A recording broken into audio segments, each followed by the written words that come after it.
So, I've heard that a new Avatar show is coming and it's going to go through the same story arc as the animated show, but in live action. Back 7 years ago, I stopped taking live action adaptations seriously because they lack in character, they lack in development, and they lack in badassery of their animated counterparts. For example, General Grievous from the Star Wars series. He is a beast able to hold his own against 5 Jedi Masters and is unstoppable. He's an unstoppable force. But in the movie, he's nothing but a weak joke. One Jedi was able to hold his own against this guy. Rogue in the animated X-Men Evolution and X-Men TAS kicks so much ass and displays her incredible powers in unique fashions. While in the movie adaptation, she is nothing but a goddamn joke. You guys have seen the movies, I'm pretty sure I can't be the only one on this. Oh, don't worry, Justin Chatwin. You didn't think I actually fucking forgot about you. And I think all of you know what I'm talking about. Just like the show Gotham, this series of Avatar is going to be episodic, and I think that might actually go well. Why do I say that? Because think about M. Night Shyamalan's bullshit of a movie of the awesomeness that is Avatar. That idiot tried to put a majority of the episodes from season 1 into one movie, and it is not easy to have good life lessons learned or a sign of good character development in just one movie. The TV show did a better job on this because all of the first season is going through itself with only one episode after episode after episode. Since this live action show of Avatar is going to be episodic, I have hopes that it might actually get that part well done, where M. Night Shyamalan fucking failed. So that's why in this video I'm going to be explaining things that I expect this live action Avatar to do right. Number 1. Get a fucking better live action cast this time! I was just thinking that! This I'm going to be talking about the most, so number 1 might actually be the longest point. That's why I'm putting it up at number 1 first to get out of the way, so please roll with me here. The greatest influences on the series of Avatar were Asian art, culture, and history. The characters' various personalities and traits are all based on philosophical teachings such as Taoism and Buddhism. The characters and the world of Avatar are all based off of Asian material. The air nomads are based off of Buddhist monks. The members of the water tribe are based off of Inuits and Native Americans.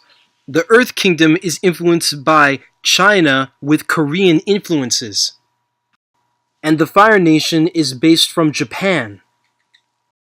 Considering that the locations and the characters from the show are all based off of these diverse kinds of ethnicities, it is only logical to get a cast that actually fit those ethnicities. There are some individuals in M. Night Shyamalan's Last Airbender movie that actually have some characters that are Asian for a role, but only to the side characters that don't matter to Shyamalan and who would never be getting any screen time or any chances to shine. Like for example, they got a good actor to play Haru, but we never see this Haru through the majority of the M. Night Shyamalan film. But yet the characters that we will be seeing through the whole film, our main heroes, are there, but they're all white. Let me tell you guys something that one Avatar fan brought up this one time last year. He said that in the show, Katara and Sokka, who are both colored characters, are the good guys. However, the Fire Nation, who are brought up to be the bad guys, are all pale-skinned. Apparently, those who are the good guys were whitewashed, while the bad guys are colored. This Avatar fan continued to say that in the eyes of Hollywood, colored people who are the ones to bring down the light-skinned villains is unacceptable. They prefer the pale-skinned characters to be the good guys, taking down the colored characters who are the bad guys. There was this one YouTube commenter in the comment section of the Last Airbender movie who said a month ago, and I quote, "Will all you butthurt fans calm the fuck down? M. Night Shyamalan brown-washed characters too, not just whitewashed, so that makes the race washing about 50-50, it's not so bad. And besides, it's not a white guy who made this casting in the first place, so it doesn't make the color washing as bad as it seems." What the fuck? Bullshit! No, you guys, I'm serious. This guy actually said that. Yeah, somehow it's less racist when it is not a white guy who is doing the whitewashing or the color washing. This guy honestly thinks that just because pale characters were color washed, just like how other main characters were whitewashed, that it's somehow less of a problem. Oh yeah, I doubt that by going that amount of common sense, that makes the concept of having the whitewashed characters playing the good guys and the brown washing of the Fire Nation as the bad guys somehow makes the concept less racist. Yeah, I'm so sure. One YouTuber commented, I'm not going to reveal his name, but he commented saying, why did they cast people who didn't resemble Katara and Sokka at all? Now, brace yourself for this. One person replied back to this person's question and said, and I quote, "'Cause Hollywood is terrified that white people won't go see movies if the relatable characters aren't white. And they aren't really wrong. They are notable exceptions, but since white America is often the target audience, whitewashing often does the job it's supposed to. When the actors are good, white viewers rarely care if the character isn't supposed to be white." That's just sad. Let me tell you guys something. Avatar: The Last Airbender is an American animated series made by two American men. All of us who watch the show can quickly be relatable to a lot of the characters in the show. Were any of these characters white to make us relatable to those characters? No! Fuck no! Their race does not make us like them immediately and make us relate to them so quickly.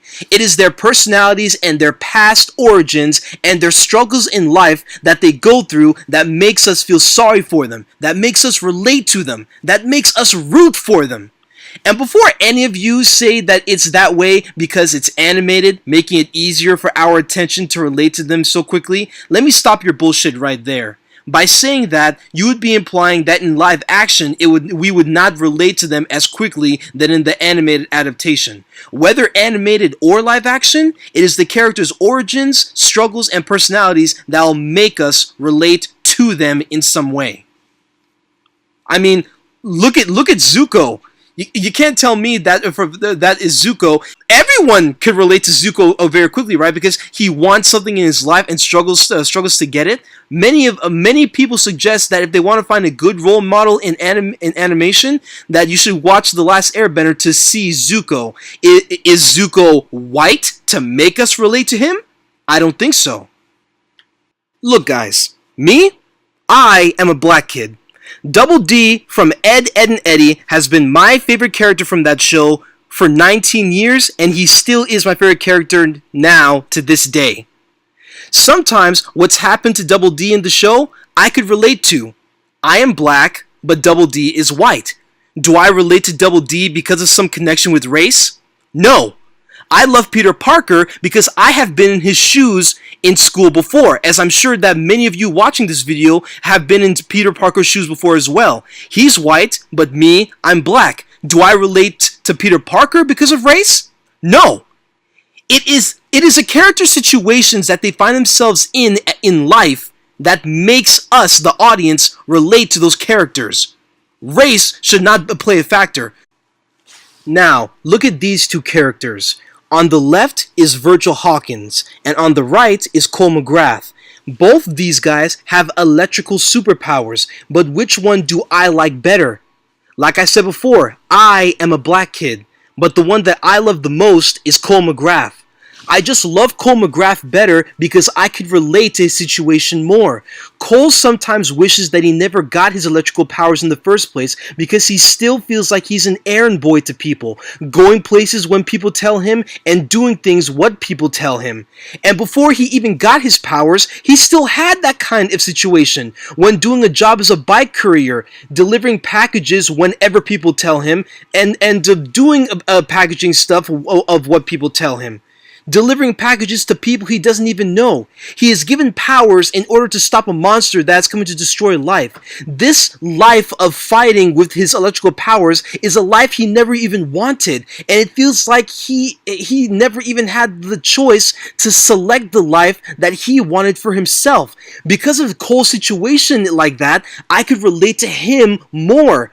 Cole's mother is embarrassed that Cole has a job as a bike courier at the beginning of the storyline and lies to so many of her friends saying that Cole is a teacher.